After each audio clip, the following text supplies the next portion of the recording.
आज की कहानी। माँ की पुरानी चप्पल। एक छोटा सा घर है जहाँ एक बुद्धि माँ सावित्री अपने बेटे राहुल और उसकी बहू के साथ रहती है। राहुल एक बड़ी कंपनी में मैनेजर है। माँ की तबीयत थोड़ी खराब रहती है और वो पुराने ढंग से रहना पसंद करती है। राहुल के घर एक बड़ी पार्टी है। सभी बेड लोग गा रहे हैं। राहुल अपनी माँ से कहता है, माँ, आज घर पर मेरे बड़े बड़े दोस्त आ रहे हैं। आप प्लीज अपने कमरे में ही रहना, कहीं आपकी पुरानी बातों से मेरी इंसल्ट ना हो जाए। माँ मुस्कुराकर कहती है, ठीक है बेटा। राहुल की 8 साल की बेटी चिंकी अपनी दादी के पास जाती है।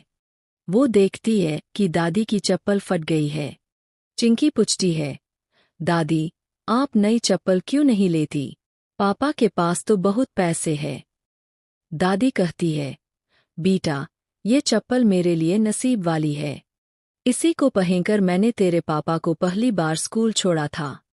पार्टी चल रही है। अचानक चिंकी का पैर फिसल जाता है और वो गिरने वाली होती है।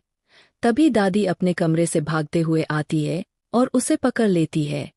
इस भागदौड़ में दादी की वो पुरानी फटी चप्पल सबके सामने निकल जाती है। राहुल गुस्से में सबके सामने चिल्लाता है, माँ, मैंने कहा था ना अंदर रहो। देखिए मेरी इमेज का क्या तमाशा बना दिया।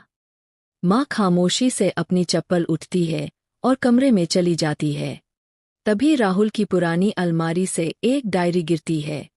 राहुल उसे खोलता है तो उसमें उसकी बचपन की एक फोटो मिलती है जिसमें वो बीमार है और माँ ने वही पुरानी चप्पल पहनी हुई है।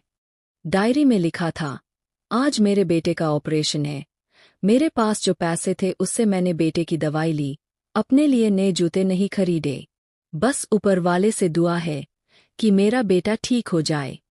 राहुल की आंखों में आंसू आ जाते हैं। यूज एहसास होता है कि जिसे वो शर्म समझ रहा था, वो दरअसल उसकी माँ की कुर्बानी थी। वो भागते हुए माँ के पास जाता है, उनके पैर पकड़कर रोता है और माफ़ी मांगता है। माँ की पुरानी चप्पल उनकी थकान और उनकी कुर्बानियों की कहानी कहती है। आपने अपनी माँ के लिए पहली बार अपने पैसों से क्या खरीदा था?